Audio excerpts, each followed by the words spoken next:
일본의 린코 쿠리오, 아르헨티나의 레골라따, 이집트의 피라미드, 중국 서안의 진시 황릉, 그 다음에 인도의 타지마할, 이 중에는 세계의 3대 묘지들이 다 들어있습니다. 오늘날 세계에 현존하는 유명한 무덤들이죠. 그 규모나 화려함은 그 어떤 것으로도 따라갈 수가 없습니다. 일본에 있는 린코 쿠료라고 하는 이 고분은, 이 무덤은 하루에 10,000명 정도의 사람들이 약 16년에 걸쳐서 만든 무덤입니다. 그래서 세계 최대의 무덤이 바로 이 무덤 가운데 하나가 린코 쿠료의 무덤인데요. 다른 이 무덤들은 세계의 유네스코 문화유산에 등록이 되어 있다고 그래요. 그런데 일본의 린코 쿠료의 고분은 세계의 유네스코 문화유산에 등재가 되어 있지 않다고 합니다. 그 이유는 철저한 비밀과 신비주의를 고수하기 때문에 그것을 공개하기를 꺼려 한다고 합니다. 근데 여러분, 아무리 화려하고 아무리 신비스럽게 치장을 해도 이 모든 것은 무덤입니다. 시체 하나 누워있는 이름도 없는 그런 공동묘지의 그 한 묘지와 아무런 차이가 없습니다. 곧 죽음을 보여주는 장소지요. 아무리 화려한 옷을 입히고 그 시신을 아무리 아름다운 장신구로 치장을 해도 시체가 생명이 되지는 않습니다. 이 세상이 어떤 곳인가, 그것을 가장 잘 표현해 주는 곳이 바로 이 화려한 무덤들일 것입니다. 이 세상은 이처럼, 이 세상의 원칙과 법칙은 죽음과 혼돈입니다. 성경은 선포합니다. 새 아래 새 것이 없습니다. 이 말씀은 오늘이라는 시간만큼 우리의 인생은 새로워지는 것이 아니고 낡아져가고 죽음과 가까이 가고 있다는 말입니다. 그래서 이 세상의 사람들은 두려움에 떨면서 변하지 않는 것, 죽음의 세력에 영향을 받지 않는 그런 것이 없을까 찾아 나서게 됐습니다. 그래서 그들은 희미하게나마 이 세상의 그 어떤 것이 죽음의 영향을 받지 않는, 절대 변하지 않는 진리가 있다는 것을 어렴풋이 발견하게 됩니다. 그래서 세상은 그것을 로고스라고 불렀습니다. 뭔지 모른다는 거예요. 우리말로는 도, 법칙, 진리라고 번역을 할 수 있습니다. 성경은 그런데 이 로고스에 대해서 뭐라고 말을 하냐 하면, 로고스가 바로 예수 그리스도다, 하나님이다는 것입니다. 절대로 변하지 아니하고 그 어떤 죽음의 세력에도 영향을 미치지 않는다. 그분이 바로 우리 하나님이라는 것을 선포를 하고 있습니다. 우리는 그 로고스, 그 하나님을 주님이라고 부릅니다. 그리고 만물이 다 그로 말미암아 생겨났다, 그렇게 우리는 알고 믿습니다. 그로 말미암아 생겨난 이 만물은 결국 하나님의 뜻대로 진행이 될 것이고 하나님의 뜻대로 완성이 될 것입니다. 지난 주일날 살펴봤습니다. 이 로고스이신 하나님이 우리와 얼굴과 얼굴을 맞대는 것처럼 사귀어 살면서 우리들에게 생명을 주시고 결국은 완성해 가실 것을 확인했습니다. 그래서 우리 매일매일 신자들에게 매일매일의 삶이 태초입니다. 매일매일의 삶이 새로운 날이에요. 왜냐하면 로고스이신 하나님과 함께 사는 영원한 생명의 날이 매일매일이기 때문에 그렇습니다. 오늘 말씀을 보시면 이러한 신자의 삶을 사도 요한은 생명과 빛이라고 말씀을 합니다. 이 세상은 죽음과 혼돈이에요. 죽음과 어두움입니다. 그런데 하나님 안에서의 삶은 생명과 빛입니다. 4절의 말씀을 보시면 그 안에 생명이 있었으니 이 생명은 사람들의 빛이라. 생명과 빛은 복음의 두 기둥과도 같은 것입니다. 요한복음은 이 생명이라는 말로 시작을 해서 21장 31절에서도 생명이라는 말씀으로 결론을 맺고 있어요. 생명이란 죽음의 반대입니다. 영생을 뜻하는 말입니다. 영원하다는 것은 죽지 않고 오래 산다는 뜻이 아니고요, 하나님 안에서 산다는 거예요. 그래서 여러분들이 성경을 읽어보시면 그리스도 안에서, 하나님 안에서라는 단어가 수없이 나오는 이유가 그거예요. 이 세상의 삶은 두 가지로 구분을 해요. 하나는 세상 안에서의 삶과 하나님은 안에서의 삶입니다. 세상 안에서의 삶은 죽음이고 어둠이에요. 하나님 안에서의 삶은 영원한 생명이라고 우리는 믿고 있습니다. 영생이라는 말은 그래서 하나님이 우리 안에서 함께 사는 삶을 말해요. 나는 죽고 하나님이 내 안에서 사는 것이 영생입니다. 그럼 영생을 어떻게 얻을 수 있습니까? 요한복음 17장 3절에 보면 영생은 곧 유일하신 참 하나님과 그 보내신 자 예수 그리스도를 아는 것이다. 사도 요한은 믿음이라고 하는 것, 영원한 생명을 얻는 길이 세 단계가 있다고 가르쳐줘요. 하나는 예수님이 하나님의 아들이라는 것, 그걸 믿는 거예요. 두 번째는 예수님의 말씀이 진리라는 믿음이다.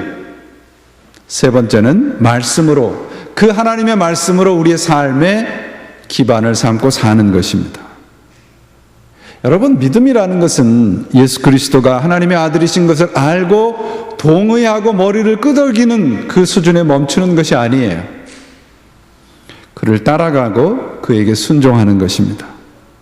그래서 영원한 생명을 얻는 길이 하나님을 아는 것, 예수 그리스도를 안다고 할 때 이 안다라는 말씀은 지적인 동의가 아니라 하나님과 같이 사는 거예요. 하나님과 살을 섞는 거예요.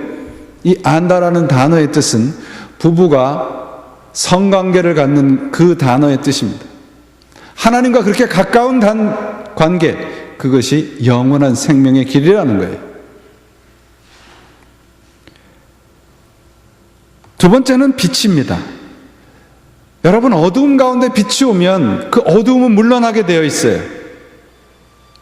혼돈과 무질서를 물리치고 질서를 가져다주고 어두움이 물러나서 올바른 길을 걷게 해주는 것이 빛입니다. 근데 빛이 어두움에 비쳤는데 어두움이 깨닫지 못하더라고 되어 있어요. 오늘 본문을 보시면 깨닫지 못하더라라는 그 부분에 3이라는 숫자가 기록이 되어 있어요. 그 3이라는 숫자를 따라가 보시면 관주에 이기지 못하더라, 그렇게 기록하고 있습니다. 어두운 가운데 빛이 왔는데 어두움이 이기지 못하였다는 것은 빛과 어두움이 싸웠다는 뜻이에요. 이 세상이 예수 그리스도가 오시자 의식적으로 대항하고 거기에 반항했다는 뜻입니다. 우리의 본성을 보여주는 거죠. 그래서 이 사도 요한은 이 빛이 비추었다라고 하는 이 단어를 현재 동사를 사용하고 있어요. 곧 이 땅에 오신 예수 그리스도의 사건은 과거의 추억의 사건이 아니라는 거예요. 여전히 우리에게 빛을 비추고 계시고 우리가 죄악에 빠져 있을 때도 우리 스스로가 이 세상 가운데 살아갈 때 우리는 의식적으로 하나님을 거부하고 있다는 사실을 고발하고 있는 거예요. 여러분, 예수님께서는 창조 때부터 영원까지 우리와 함께 가실 거예요. 근데 그 함께 가시는 삶의 태도가 뭐냐? 삶의 모습이 생명과 빛이라는 거예요. 예수님의 생명이 우리 안에 심겨져 있잖아요. 누구 때문에? 우리의 공로도 아니고 우리의 노력도 아니고 하나님의 은혜 때문에 그렇습니다. 우리의 책임은 무엇입니까? 생명과 빛으로 사는 거예요. 믿음을 통하여 주어진 생명을 함께 살아가는 존재로 살아가라는 겁니다. 세상은 의식적으로 빛을 거부하고 생명을 거부할 것입니다. 그래서 우리들은 세상 가운데서 그리스도를 전할 책임이 있는 거예요. 그들은 무엇이 어두움이고 무엇이 빛인지를 몰라요. 그래서 오늘 본문에 보시면 세례 요한이 한 일이 무엇인가 하면 빛을 증거한다고 되어 있어요. 세상은 모두 무덤 속에 있는 시체와 같아요. 그들은 빛이 무엇인지 생명이 무엇인지 느낄 수도 없고 알 수도 없어요. 세례 요한이 한 일, 우리가 해야 할 일이 뭐예요? 그래서 생명을 맛보고 빛이 무엇인지 알고 경험한 우리들이 그들에게 생명과 빛이 무엇인지 알려주는 것입니다. 그것이 신자의 삶이에요. 그분 안에서 소유한 생명과 빛을 세상에다가 보여주는 책임이 그리스도인들의 책임입니다. 세례 요한처럼 신자는 예수님을 증거하는 거예요. 생명의 통로가 되고 어둠 속에서 길을 만들어가는 빛의 존재로 살아가는 것입니다. 여러분, 전도하기가 쉬우신가요? 요새는 전도한다는 게 우리 교회 오십시오라고 하는 것으로 생각을 하시는데, 물론 그것도 전도입니다. 예수 믿으십시오, 이게 전도예요. 예수 믿으십시오 그러면 세상은 뭐라 그래요? 너나 믿으라 그래요. 믿음의 구원의 필요성을 느끼지 못합니다. 세상은 자연스러운 거예요, 그게. 그들은 빛, 생명, 영원, 구원, 자유에 대해서 전혀 알지 못하는 존재로 태어납니다. 우리가 해야 할 일은 바로 그들에게 그것이 무엇인지 알려주는 거예요. 그래서 예수님께서 우리가 어떤 존재라고 말씀합니까? You are the light, you are the salt of this world. 너희는 세상의 소금이요 세상의 빛이라고 말씀해요. 그들이 빛이 무엇인지, 세상에서 필요한 소금이 무엇인지 맛을 알게 하고 맛을 보여줄 책임이 우리들에게 있어요. 그래서 오늘 말씀에도 보시면 6절과 8절, 9절과 13절 두 부분으로 나눌 수 있어요. 그런데 세례 요한에 대한 말씀과 이 세상에 오신 빛 대신 예수님에 대해서 어떻게 반응했는가로 부르고 있습니다. 사도 요한은요, 세례 요한을 세례자 요한이라고 부르지 않고요, 빛의 증거자라고 부르고 있어요. 본문에 보시면. 세례 요한이 한 일이 무언가 한번 보세요. 세례 요한이 왜 대단한 사람인가 하면요, 세례 요한은 예수님이 공생애를 시작하기 이전에 이미 유대 땅에서 그의 모든 세력을 확보한 사람이었습니다. 정치적, 종교적, 세례 요한을 무시할 수 없는 그런 세력을 이미 갖고 있었던 사람이 세례 요한이에요. 그런데 예수님께서 그에게 세례를 받으러 오시자, 그리고 그에게 세례를 베풀자 세례 요한은 호련히 떠납니다. 이건 아무나 할 수 있는 일이 아니에요. 이 사건을 왜 성경이 우리들에게 말씀하고 있는가 하는 겁니다. 우리들이 신자로서의 삶이 바로 그렇다는 것을 알려주고 있습니다. 우리가 본 빛이 얼마나 아름다운지, 우리가 체험한 예수 그리스도 안의 은혜가 얼마나 깊은 것인지 우리는 알지만 세상은 알지 못해요. 어떻게 알려줄까요? 세례 요한이 바로 그런 걸 알려주는 겁니다. 내가 하나님 안에서, 저분 안에서 경험한 은혜가 얼마나 크고 얼마나 아름다운지를 알려줄 수 있는 길은 그분을 드러내는 거예요. 그래서 자기 자신은 숨어버리는 겁니다. 이것이 우리 신자들이 해야 할 일이에요. 우리는 믿지 않는 세상에 나가서 무엇인가를 빼앗는 존재가 아니고요, 빼앗기는 존재로 살아가는 거예요. 우리가 이 믿지 않는 세상에 나가서 눈을 감고 살아가는 존재들에게 여러분, 아무리 지도를 자세히 그려주고 아무리 그 지도에 대해서 설명을 해줘도 알지 못합니다. 보지 못하는 사람을 인도할 수 있는 길은 한 가지뿐이에요. 그 사람의 손을 잡고 함께 걸어주는 겁니다. 세례 요한이 한 일이 그거예요. 우리들에게 바로 그런 일을 하라는 것입니다. 눈을 뜨기 전에는 먼저 눈 뜬 자가 손이 되어주고 발이 되어주는 거예요. 이것이 증거자의 삶이고 우리의 신자로서의 섬김이라고 하는 것의 진정한 의미입니다. 그러므로 우리 그리스도인들은 이 세상에서 예수 그리스도를 보여줘야 할 책임을 가진 존재들이에요. 세상 사람들이 나를 보고 예수 그리스도를 느끼고 믿게 해야 될 책임이 우리들에게 있습니다. 여러분, 제가 몇 번 말씀드렸잖아요. 세상 사람들이 나를 보고 우리 교회에 오고 싶어 해야 돼. 세상 사람들이 나를 보고 예수 그리스도를 믿고 싶게 만들어야 될 것이 우리의 책임이에요. 그리스도인들은 그러므로 헨리 나운의 표현에 의하면 예수 그리스도를 생각나게 해야 하는 존재들이에요. 우리 찬송가 420장의 2절에 보시면 이렇게 돼 있어요. 너 성결 키 위에 내 머리 숙여 저 은밀히 계신데 주께 빌라. 주 사귀어 살면 주 닮으리니 널 보는 이마다 주 생각하리. 여러분의 삶의 모습을 보고 여러분의 얼굴을 보고 사람들이 예수 그리스도를 생각나게 해야 합니다. 얼굴이 뭐라 그랬어요, 여러분? 얼꼴이라고 그랬습니다. 마음의 생각이 얼굴에 다 비춰져요. 아무리 여러분들이 화장을 짙게 해도, 아무리 가면을 써도 다 보여요. 저 사람이 어떤 생각을 갖고 살아가는지, 얼마나 힘들게 살아가는지, 얼마나 불평을 갖고, 얼마나 세상에 대해서 분노를 하고 살아가는지, 얼마나 즐겁게 살아가는지 다 보여요. 세상 사람들이 우리를 보면 다 보인단 말이에요. 저 사람이 믿는 사람인지 믿지 않는 사람인지 다 보여요. 보이니까 오늘날 교회에 대해서 세상 사람들이 손가락질 하는 거예요. 예수를 믿는다는데 예수님이 보이지 않으니까, 느껴지지 않으니까 세상 사람들이 교회에 대해서 이러쿵 저러쿵 말을 하는 겁니다.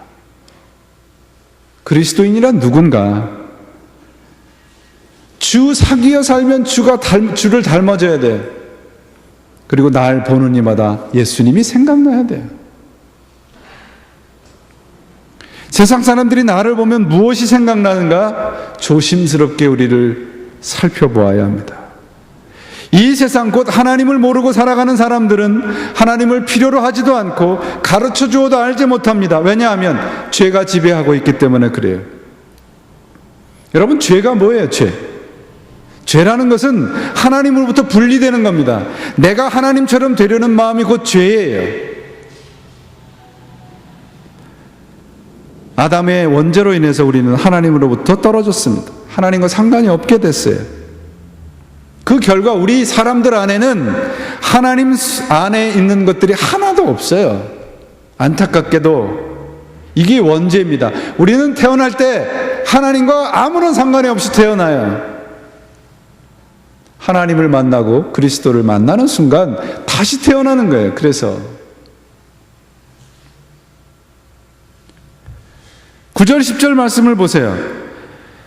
참빛 곧 세상에 와서 각 사람에게 비치는 빛이 있었나니 그가 세상에 계셨으며 세상은 그로 말미암아 지은 바 되었으되 세상이 그를 알지 못하였다.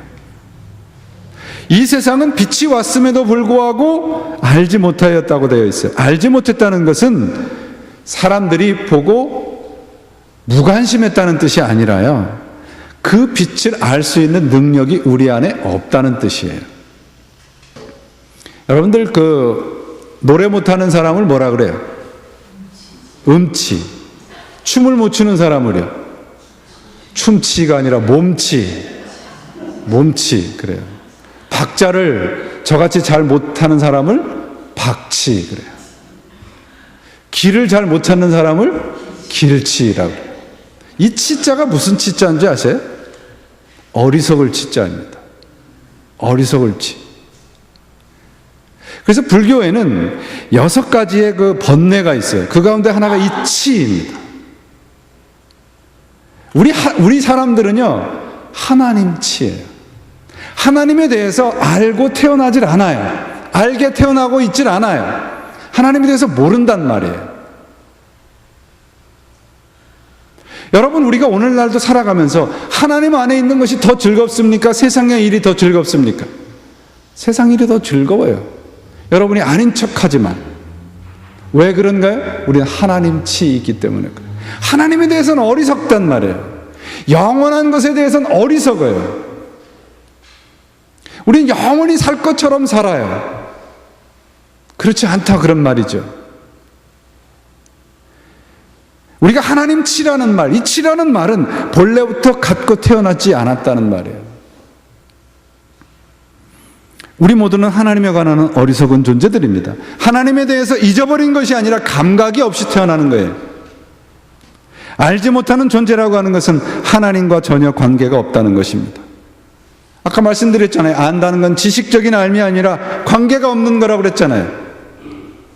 천성적으로 우리는 하나님을 알지 못하게 태어납니다. 하나님을 알지 못하는데 어떻게 하나님을 영접하겠어요? 그래서 영접이라고 하는 단어를 우리가 한번 살펴볼 필요가 있습니다. 오늘 말씀에 영접이라는 말이 나오는데요. 영접이라는 말을 우리가 단순히 나는 예수님을 그리스도로 믿습니다, 입술의 고백이라고만 생각하시는 분들이 참 많아요. 그렇지 않습니다. 여러분, 내가 예수님을 믿습니다라고 하는 고백에는 두 가지 의미가 있어요. 하나는 그분이 나의 구세주다. He is my Savior. 두 번째는 뭐예요? He is my Lord.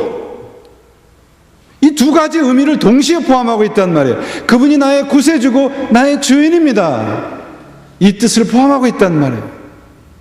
많은 사람들이 예수님을 영접한다고 하는데 구세주로는 영접을 하는데 로드십이 없어요. 여전히 그분은 우리들에게 손님이란 말이죠. 구세주로 믿고 그분이 나의 주님이고 나의 왕으로 믿는 겁니다. 예수님을 구세주라고 믿기는 하는데 나의 왕으로, 나의 주님으로 믿지 않으면 우린 예수님을 영접하는 게 아니에요. 반쪽짜리죠. 여전히 우리들은 세상에 속해 있는 사람들입니다. 오늘 말씀해 보세요. 11절, 자기 땅에 오매 자기 백성이 영접치 아니하였다고 되어 있습니다. 또 한 가지 사회 문제를 드릴게요. 국가를 구성하는 3대 요소가 뭡니까? 국가가 되기 위한 3대 요소. 국민, 또 주권, 또 하나 영토. 다들 공부를 잘하셨나 봐요. 국민, 주권, 영토. 자, 여기 보세요. 구세주가 예수님이 자기 땅과 자기 백성에게 왔어요. 땅과 백성은 있는데 사람들이 구세주에 대해서 뭐를 인정을 안 한 겁니까? 그분의 주권을 인정을 안 했어요. 그러니까 영접한다는 말의 뜻은 뭐예요? 그분이 나의 구세주고 나의 주님이십니다. 그분에게 주권을 드리는 거예요. 그게 영접이에요, 여러분. 전도하기 위해서 우리가 무슨 영접 기도 뭐 이런 걸 하죠. 물론 그런 게 필요해요. 그러니까 사람들이 그저 입술로 1, 2분 그냥 영접 기도하면 천당에 가는 것으로 생각을 하는 거예요. 아니에요, 여러분. 그거로 부족해요. 그분이 나의 삶의 주인으로 고백을 하고 그렇게 살아가야 된단 말이죠. 세상에는 우리 모두에게는 그런 능력이 없어요. 영접하는 사람은 누군가? 하나님을 나의 주님으로, 나의 왕으로, 그리고 나의 구세주로 영접하는 거예요. 여러분 모두 구원을 받으신 거 맞잖아요. 그러면 여러분 예수 그리스도가 우리의 주님이세요? 우리의 손님이세요? 우리 확인하고 살아가야 됩니다. 왜 확인해야 되는가? 오늘 말씀을 보세요. 엄청난 축복이 있습니다. 영접하는 자, 하나님을 나의 구세주여, 예수님을 나의 구세주여, 나의 주님으로 받아들이는 자, 곧 그 이름을 믿는 자들에게는 하나님의 자녀가 되는 권세를 주셨어요. 하나님의 자녀가 되는 권세라고 하는 것은 하나님에 대해서 이제 내가 느낄 수 있고 알 수 있는 거예요. 근데 이것이 13절 보세요. 내 혈통으로나 육정으로나 사람의 뜻으로 나지 아니하고 오직 하나님으로부터 난 자들이다. 믿음이 은혜요 선물이라는 말씀입니다. 우리 신자들이 복음을 전하면 세상의 불신자들이 이해도 못하고 잘 믿으려 하지 않는 것은요 당연한 거예요. 믿음은 내 의지나 노력으로 되는 것이 아니라 하나님의 선물입니다. 물론 이 말씀은 1차적으로 유대인들에게 향하는 말씀이에요. 유대인들의 하나님께 그들의 신앙의 가장 큰 미스테이크가 뭔지 아십니까? 그들은 믿음이 대대로 상속되는 줄 알았어요. 내가 유대인으로 태어나면 나는 구원받는 거라고 생각을 했어요. 아니에요, 여러분. 믿음은 상속이 아닙니다. 믿음은 하나님께서 나에게 주어지는 은혜예요. 우리 특히 남자분들 부인 이렇게 치맛자락 붙잡고 구원받으려고 하는 생각 처음부터 버리셔야 돼요. 믿음은 상속되는 게 아닙니다. 우리 신자들에게 이상하게 생각하는 것이 이거예요. 왜 세상 사람들은 잘 믿으려 하지 않고 이해를 하려고 하지 않을까? 제가 가지고 있는 습관 가운데요, 밥을 먹다가 배가 부르면 정말 한 숟갈, 한 젓가락만 떠먹으면 다 먹을 수 있는데 그거를 먹기 싫어해요, 제가. 제 마누라가 꼭 그걸 얘기를 하죠. 더 먹으라고. 한 숟가락만 먹으면 이제 그릇이 깨끗해지니까. 내가 배가 부르면요, 먹는 사람들 보면 참 이상해 보이지 않아요, 여러분? 저걸 왜 저렇게 꾸역꾸역 먹고 있을까? 우리가 마찬가지입니다. 내가 믿음을 이미 가진 사람들을 사람으로 세상을 바라보면 이해가 되질 않아요. 왜 그럴까? 내가 믿어 주었다는 생각을 가지고 있기 때문에 그렇습니다. 내가 잘나서, 내가 자격이 있어서. 아니에요, 여러분. 하나님으로부터 난 자들입니다. 우리는 혈통으로나 육정으로 난 자들이 아니에요. 하나님의 은혜예요. 하나님의 선물입니다. 내가 믿어 주었다는 생각을 가지고 있으니까 하나님 이제 당신이 나한테 뭔가 해줘야 할 차례 아닙니까? 그렇게 하나님에게 항의하는 거예요. 예전에 우리 미국에서 그런 일이 있었잖아요. 예전에 이미 초창기에 공항에 오면 목사님들이 다 가서 라이드 해주고 소셜 시큐리티 내주고 운전면허 다 내주고 그러면 한 1년 반은 교회 나오신대요. 1년 반쯤 지나면 안 나오신대요. 찾아가면 뭐라 그러냐면, 아이, 목사님이 해준 것만큼 내가 나가줬는데 왜 또 나오라 그러냐, 그런다는 거죠. 믿음에는 그런 것이 없어요, 여러분. 하나님의 은혜입니다. 오늘 하나님의 자녀가 된 것을 보세요. 혈통으로나 육정으로나 사람의 뜻으로 나지 않고 하나님께로부터 난 자다 되어 있습니다. 내가 지금 구원받은 것 내 힘이 아니고요, 내 노력이 아니고 하나님의 선물입니다. 기적인 거예요. 세상은 하나님에 대해서 감각이 없는데 내가 하나님에 대해서 감각을 갖고 살아가게 된 것, 이것이 기적입니다. 우리는 세상에 속하지 않다가 갑자기 천국 비슷한 곳에서 나타났다고 착각을 하는 것 같아요. 그렇지 않습니다, 여러분. 개구리가 태어날 때 알로 올챙이로 태어나듯이 우리도 그렇습니다. 우리도 세상과 똑같은 하나님에 대해서 전혀 감각이 없는 사람으로 태어났어요. 그런데 하나님께서 우리들에게 은혜를 주신 겁니다. 그래서 축복인 거예요. 예수를 믿게 된 것이 축복이고 특권이고 은혜입니다. 우리 신자들이 세상이 하나님을 영접치 아니하였다는 말씀을 자꾸 불신자들에게만 써먹으려고 해요. 우리도 세상 가운데서 한 사람이었어요. 세상에 대해서 하나님에 대해서 거부했던 존재들입니다. 그런데 하나님께서 선택해 주셨어요. 우리들이 해야 할 일은 무엇입니까? 우리 삶의 문고리를 하나님에게 드려야 돼요. 왜냐하면 하나님께서는 엄청난 은혜를 우리들에게 주셨기 때문에 그렇습니다. 믿음이라고 하는 기적과 축복을 주셨어요. 그렇게 태어나지 않았는데 그런 감각을 주시고 그런 믿음을 주셨다, 그런 말입니다. 예수를 믿는다는 것은요, 구원을 받았다는 것은 이렇게 엄청난 축복이에요. 전혀 감동이 없으시죠? 그 당연한 얘기를 그렇게 하나? 그렇지 않아요, 여러분. 예수를 믿는다는 것처럼 엄청난 복은 없습니다. 다른 거에 할렐루야 아멘 하지 마시고요. 내가 예수님을 믿게 되었다, 이것에 대해서 아멘 하시고 그것에 대해서 감사하셔야 됩니다.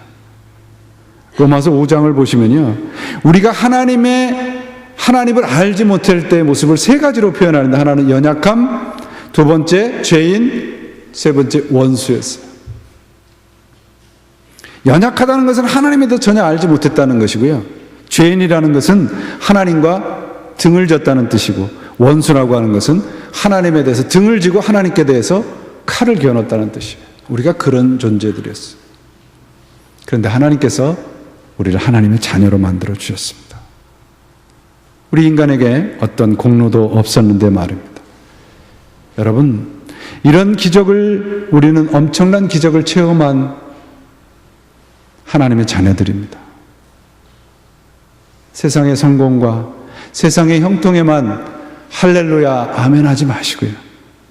예수 그리스도께서 나의 주님이시고 그분이 나를 영원한 생명으로 인도하신 것에 대해서 진실한, 친솔한 아멘을 하셔야 됩니다.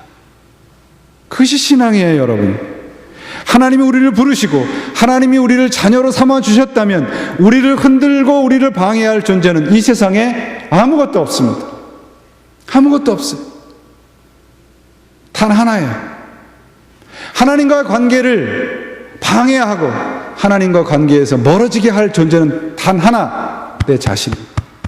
내 자신. 세상 좋아하지 마십시오.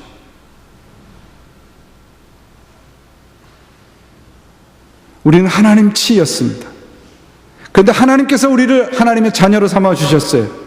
그분의 은혜로 이 엄청난 기적을 두고 세상적인 보상을 찾아 나서는 신앙으로 가지 마시고 예수 그리스도의 구원의 기적과 축복을 누리시기를 바랍니다. 우리는 하나님께로부터 난 존재들입니다. 이제는 우리는 하나님께로부터 난 존재들이에요. 다른 곳이 아닌 하나님께로부터 난 하나님의 자녀들입니다. 이런 이야기가 있습니다. 야망을 버리면 비전이 보인다. 여러분, 나를 버리면 주님이 보입니다. 세상을 버리면 하나님의 나라가 보입니다. 추억을 먹고 살려고 하지 마시고요. 하나님 나라에 대한 비전을 가지십시오. 언제까지 세상을 두리번거리시려고 하십니까? 하나님 나라에 대해서 비전을 가지시고 오늘 말씀처럼 영접하는 자, 그 이름을 믿는 자들에게는 하나님의 자녀가 되는 권세를 주셨습니다. 여러분 모두가 그리스도를 영접하는 자로 그의 이름을 믿는 자라면 하나님의 자녀가 되는 놀라운 권세와 축복이 이미 우리들의 것임을 오늘 말씀을 통해서 확인하셨습니다. 영원한 생명과 빛을 소유한 축복된 인생, 그리스도로 행복한 인생으로 살아가셔서 영원한 나라에, 그 나라에 우리 모두 만나야 되지 않겠습니까? 갔더니 그 사람은 있는 줄 알았더니 없더라. 저 사람은 안 올 줄 알았는데 왔더라. 그런 하나님의 나라에 대한 불확실한 생각을 갖지 마시고 이르는 우리 모두는 이미 우리들에게 하나님의 자녀가 되는 권세를 받은 사람임들을 기억하시고 여러분들의 인생에서 그리스도가 보여지고 하나님이 느껴지고 하늘나라에 대한 비전이 보여지는 진실된 축복된 인생을 살아가시기를 주님의 이름으로 축원을 드립니다.